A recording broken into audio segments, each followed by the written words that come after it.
اس قرآن کے اندر اللہ نے ایک رات کا ذکر کیا ہے،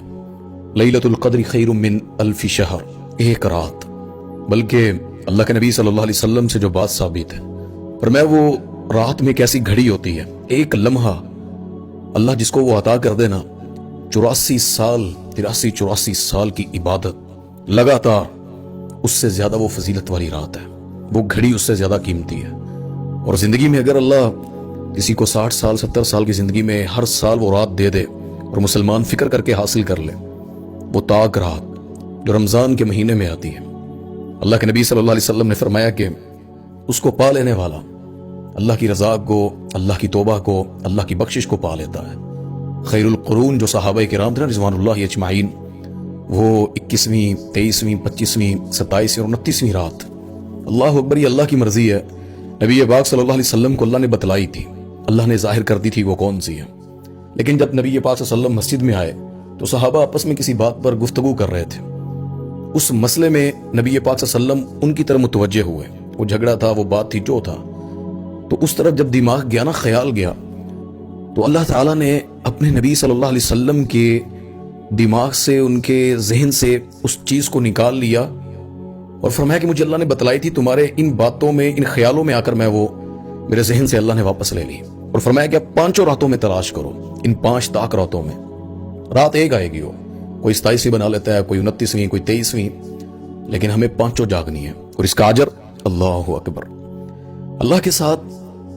اکیلے بیٹھ کر، کیونکہ جلسے بھی ہوتے ہیں، محفلیں ہوتی ہیں، پوری رات جاگ کر کھانے تقسیم ہوتے ہیں، آپ سارا کچھ کریں، آپ کو بڑی اللہ تعالیٰ نے چھوٹ دی ہے نا ہم مسلمانوں کو۔ دلائل تو ہم لے ہی آتے ہیں،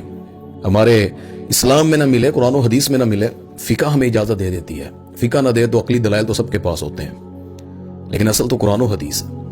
اکیلے بیٹھ کر کسی نکر میں، کسی تنہائی میں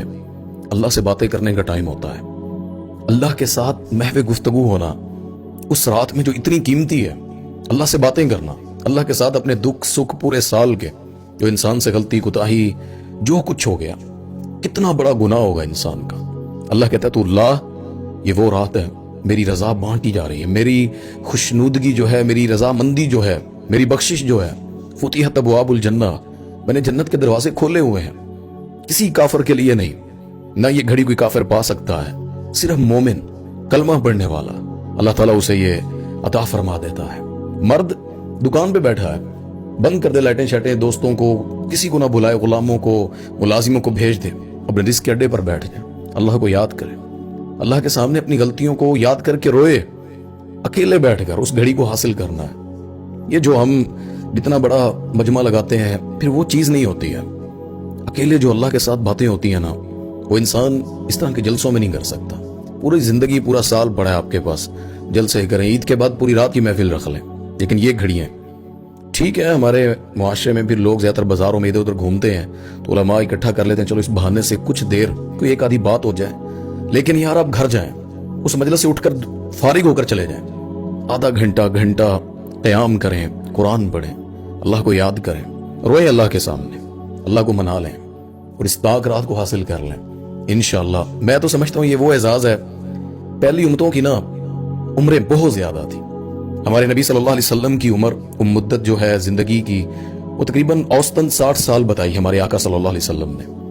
تو اللہ نے کہا میرے نبی، لوگوں نے ہزار سال بھی زندگی پائی ہے، وہ اپنی اس زندگی میں زیادہ نیک عمل کر پائے ہوں گے، آپ کی امت کی عمر 20-25 سال ہی ہوتے ہیں نا بلوغت کے بعد، سمجھداری کے، تو یہ اتنی نیکیاں تو نہیں کر پائیں گے، لیکن میں ایسی گھڑیاں، ایسے لمحات دے رہا ہوں جس طرح تاک رات ہے، جو ان کو پالے گا نا، سالوں سال کے اجر، 1000 مہینے سے افضل رات ان کو دے رہا ہوں، تو اللہ کو یاد کریں، تاک راتوں کی فضیلت کو مقدر سمجھ کر کہ اللہ نے عطا کی ہے، اسے حاصل کر لیں۔